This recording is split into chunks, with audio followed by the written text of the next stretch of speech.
All right, how you doing?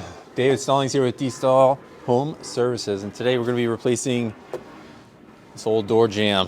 Has a lot of rot down at the bottoms.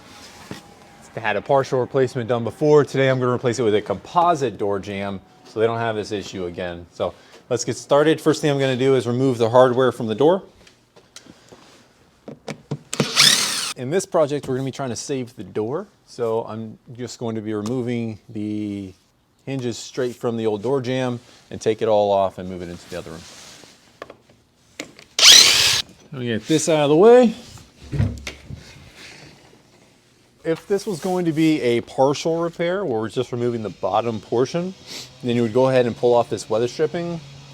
Because I'm removing this whole thing, I'm just going to replace all of the weather stripping, weather stripping for it, so it's all going to be brand new, ready to rock and roll. So next step, we're going to pull off the brick mold here. Okay, so you may be held on, you may have some sealant, some silicone.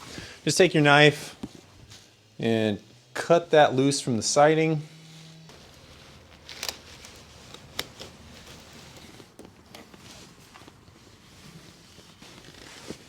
There it goes.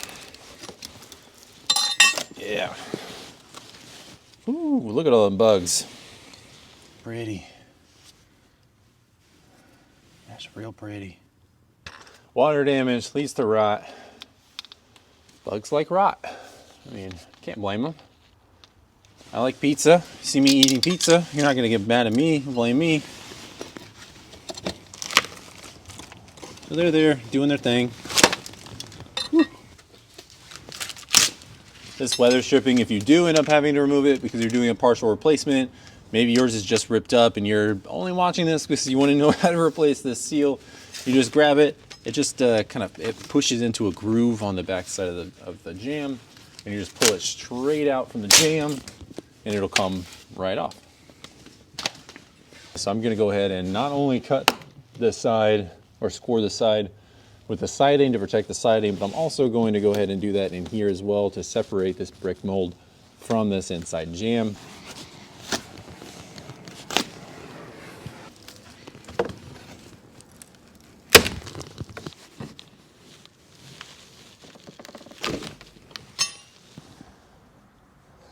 Top trim's being a pain.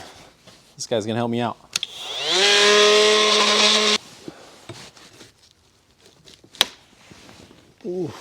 Ooh, that is an understatement. Holy cow. Just putting that pry bar in there, came away with a whole buttload of ants. Now I have this fun little ant problem.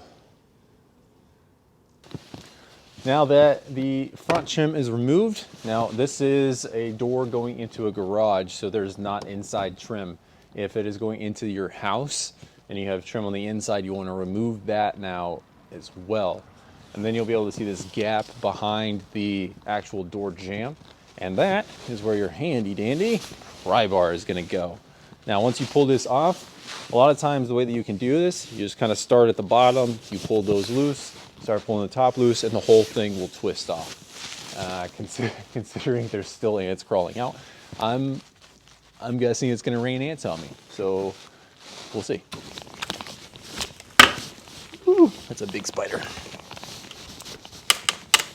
Give it a little push.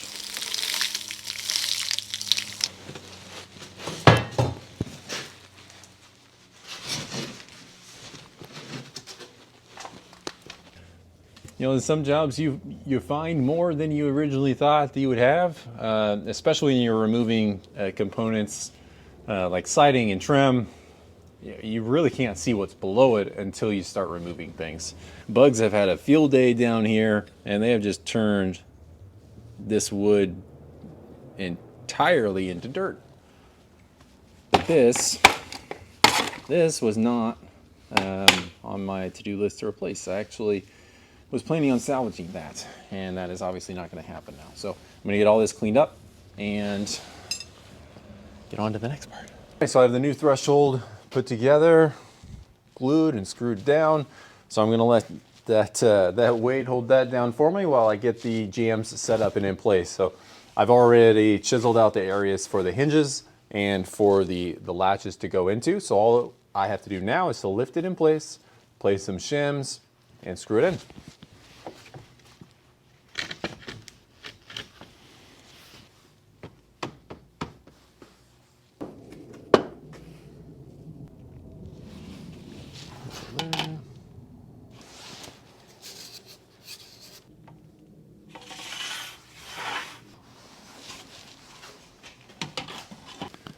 And then you're going to be screwing this in well, it's actually like right in the middle of the jamb, but you're going to be screwing it in so that whenever you put your seal into the groove, the seal actually covers up your screw so that it's not visible every time you walk through the door.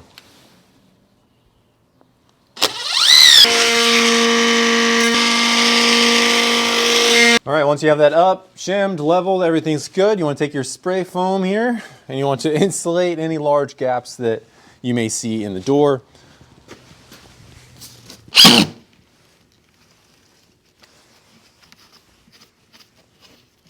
Okay, so what I would like to do now is go ahead and get the door up and installed into the frame or into the jamb, and then I will go back and finish up the trim. Okay, this is where if you have a second person, it's a lot easier. Just on the struggle bus pretty hard getting this door up by myself, but I have one screw in each now. See how it works. Whew, look at that. Door shuts, she latches. That's not something it did before. All right, so I'm gonna get the rest of the screws in. And these seals are really simple. They just push into the groove, cut them to fit. You're good to go.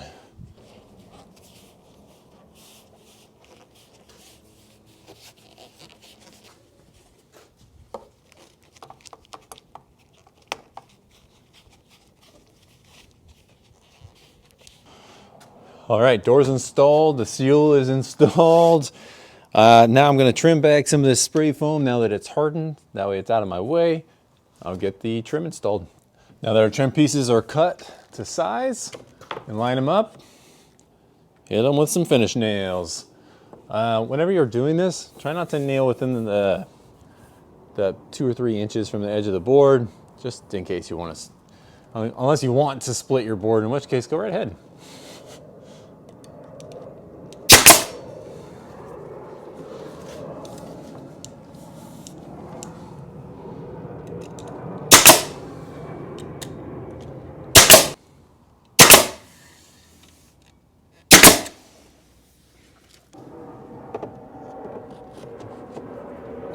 All right, let's seal.